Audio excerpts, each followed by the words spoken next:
The house that calls your name. There are places in this world that don't want to be found. Places that wait for the right person to step inside. Some people disappear.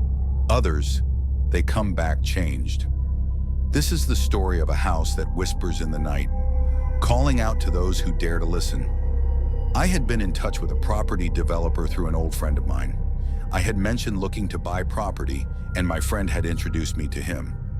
I was looking for something within my budget when he mentioned this house that had come up on his books.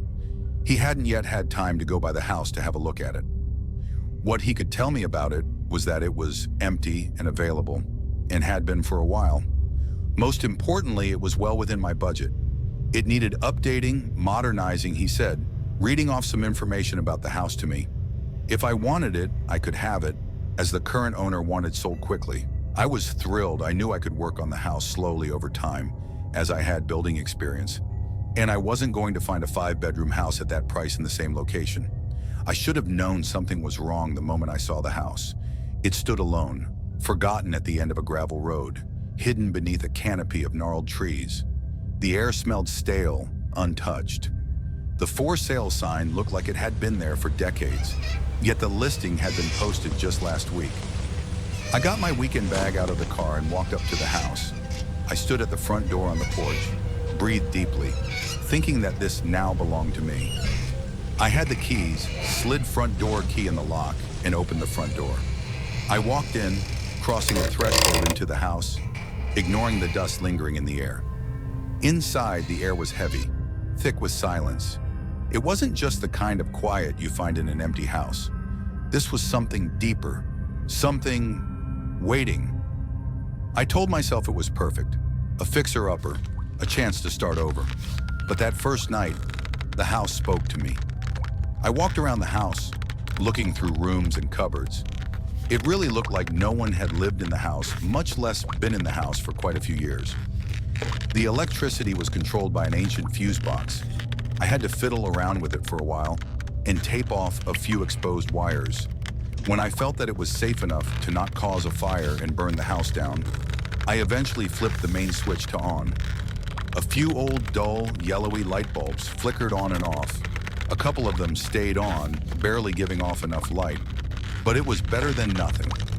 I would sort the electrics out and rewire the house. It was already on my to-do list.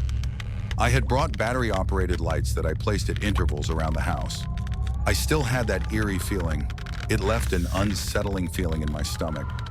I felt like I was not alone in the house and decided to walk through all the rooms, check each one, and secure the windows and doors one more time to be sure. I mentally shook off the disquietness I was feeling.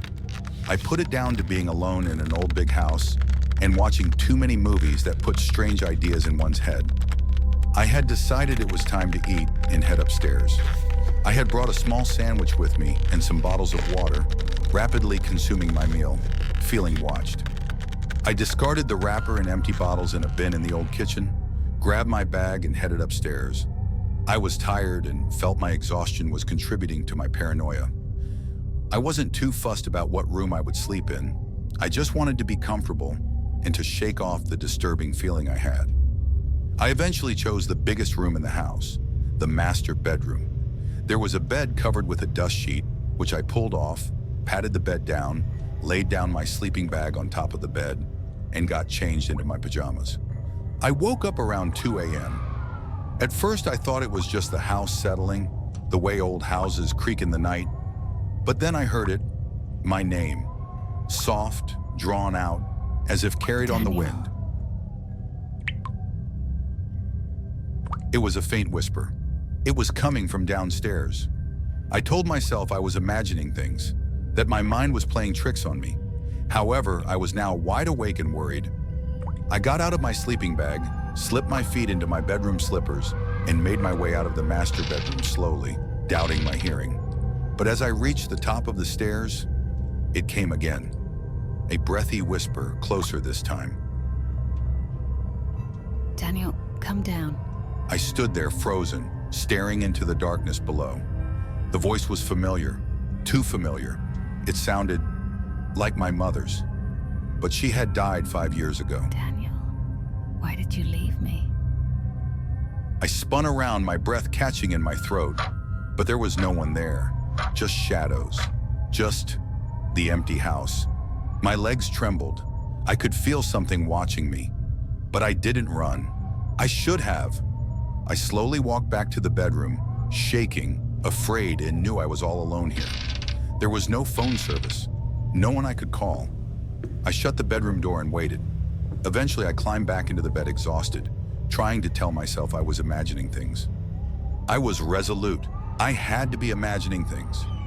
I was a grown man, for goodness sake. I barely slept. Every time I closed my eyes, I felt it. Something standing in the corner of the room, not moving, just waiting. There was a faint whisper. You shouldn't have come here. The next morning, I made up my mind. I was leaving. I got dressed quickly, rushed downstairs and down the hallway, with my bag headed for the front door, my car keys held tightly in my hand. I reached the front door, slid the key in the lock, and turned the key and tried to pull the door open. The handle wouldn't budge. The lock wasn't locked. It was like the door itself wouldn't let me leave. There was whispering all around, overlapping. The walls creak. Daniel. The whispers grow louder. You belong here now. A shadow stretches across the floor, shifting unnaturally. Then sudden silence. Then a loud knock on the door. There was silence. Then birdsong, normal this time. The door swings open. A concerned elderly neighbor stands outside, looking at me with his eyebrows raised and a concerned look on his face. The neighbor asked me, "You all right? I saw the for sale sign out front, but no one's lived here in years." I turned back to look inside. The dust was gone. The furniture was covered in sheets, as if I had never been there at all. My heart skipped a beat, and I inhaled deeply, shaken to my core. I turned to look back at the neighbor and asked, "Did you just arrive? How long were you outside?" He looked at me with an odd expression and responded, "I literally just got here as you opened the door. Are you the new owner?" "I bought the house, but I think I have changed my mind about wanting it now. Please excuse me." I held my bag straps in my fist and pushed past him quickly, rushing off towards my car. I didn't ask any more questions. I got in my car, tossed my bag onto the passenger seat, switched on the engine, turned the car and drove off. As I left, I dared one last glance in the rearview mirror. The house stands, silent, watching. A whisper, almost too soft to hear,